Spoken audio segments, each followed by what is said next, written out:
So happy to be here with my good friend Curtis Lindsay in Houston, Texas.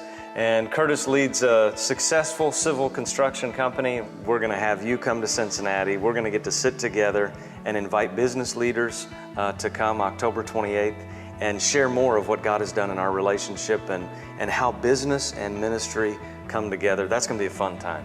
You know what, Rob? There's times that as a leader, we get hit with challenges that we're not expecting.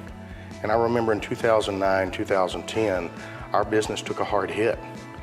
We had about approximately 70% of our fleet sat for 9 months.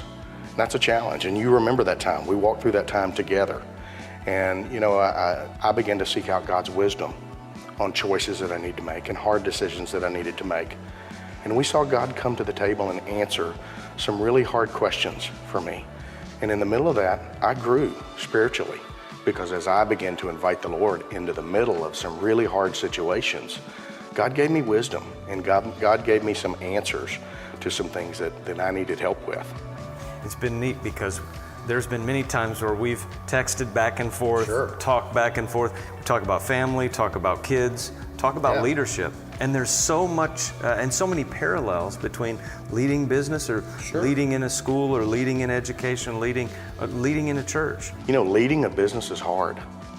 I've been leading this business for 30 years. And there's some challenges and obstacles that come up. And it's taken me a while to figure out how to bring God into the middle of it, incorporate His principles into what we're doing in our daily lives.